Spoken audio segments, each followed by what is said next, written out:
Yo, pivoting versus iterating or iteration, and the problem with social media. 2020 was the year of the pivot, was it not?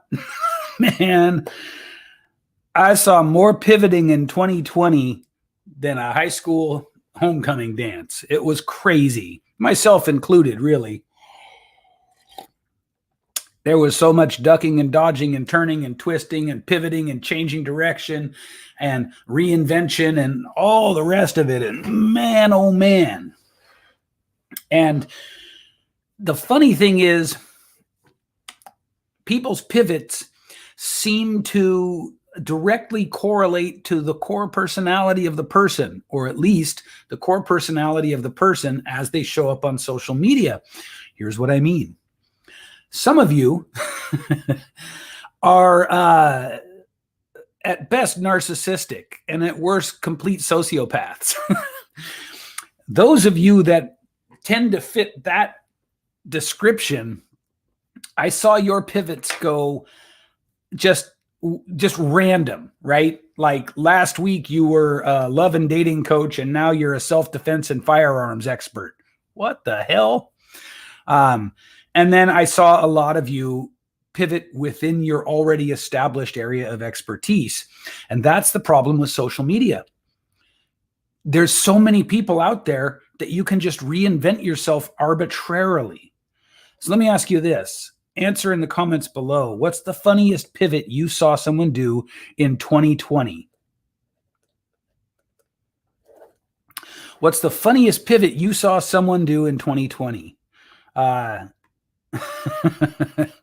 Someone other than Rob Ansbach.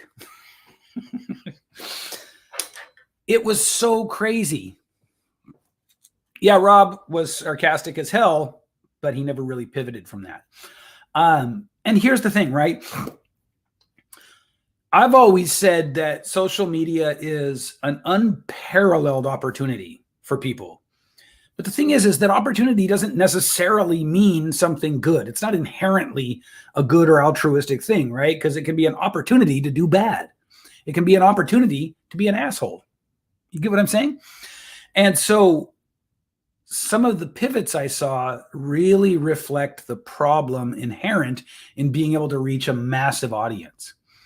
There's complete anonymity. And once you burn your previous identity, like so many of you did, you can just start new. You can go over to a different platform. You can get rid of your whole friends list and start a new one. You know what I mean?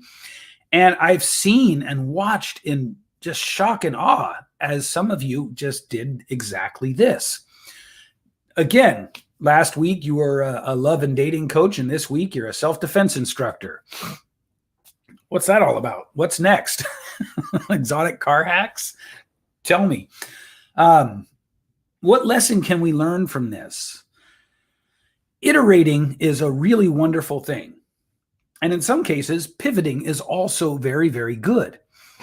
Iterating is getting deeper and deeper into your expertise.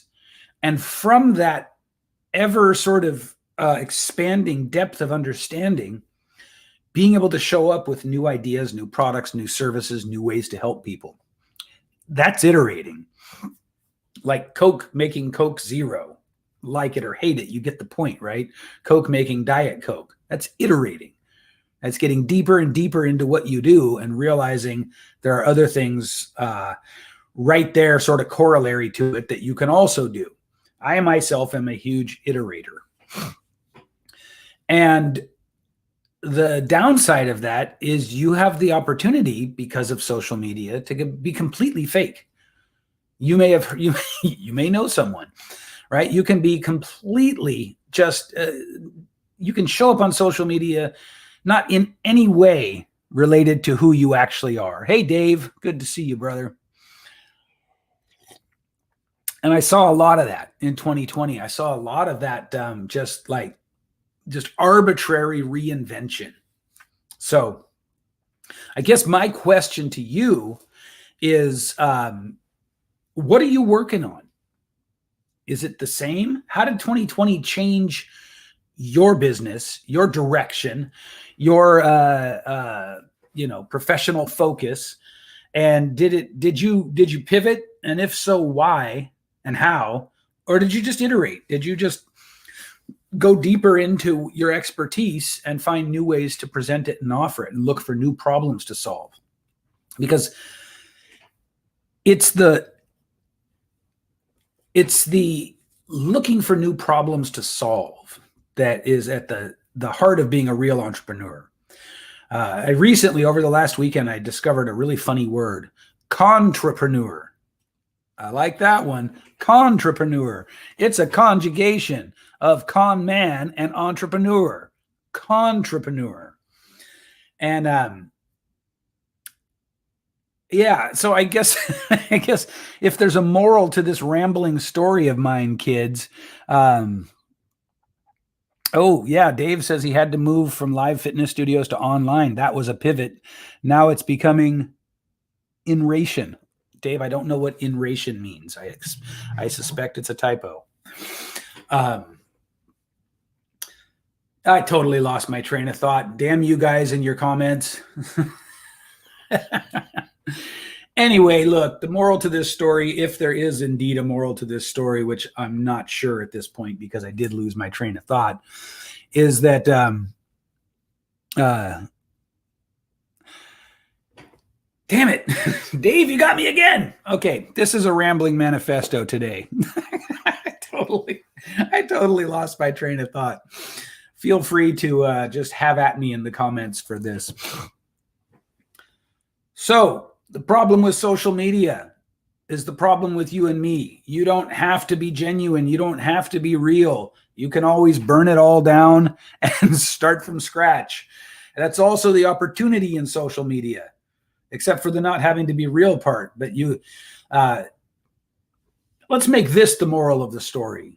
You do have an unprecedented opportunity here. Hey, Malene, because of social media, you can now reach millions of people. And as crazy as that is, it would have cost you more than you could have afforded 20 years ago. Rob, I'm trying to pay attention, but I keep reading your comments to be able to reach millions of people. But now you can, right? And this brings out the good and the bad in us. You see what I'm saying? So if you're inherently the kind of person who's willing to be duplicious, this is for Jackie. This is for Jackie. Then social media is just going to be another way for you to take advantage of people. But for those of you who are really legitimately here to share a depth of experience and wisdom and skill with other people, good Lord, what an opportunity. Who could have even imagined it 20 years ago, 15 years ago, that you'd be able to reach millions of people virtually for free? And of course, the more people who know who you are, the more who like you, trust you, and buy from you. Not a bad gig. Okay, you guys, it's also a very springtime day out here, so I might have a little bit of spring fever going. I might be a little Twitter-pated. Very hard for me to focus when that happens. Dave says I just enrolled in his school of live broadcasting. Yeah. Woo! Okay. I'm just going to call time of death on this one because I have no idea where I'm going anymore. Depth and wisdom, that's not what social media is all about. Rob, I call bullshit on that. I call BS on that, buddy, because you've got depth and wisdom and you're on social media. You think you hide it underneath your sarcasm, but we see, we know you're deep and wise. All right. I'm out of here. This is getting to be a train wreck of lack of focus, but I appreciate the input and the feedback from everybody. See you guys on the next one.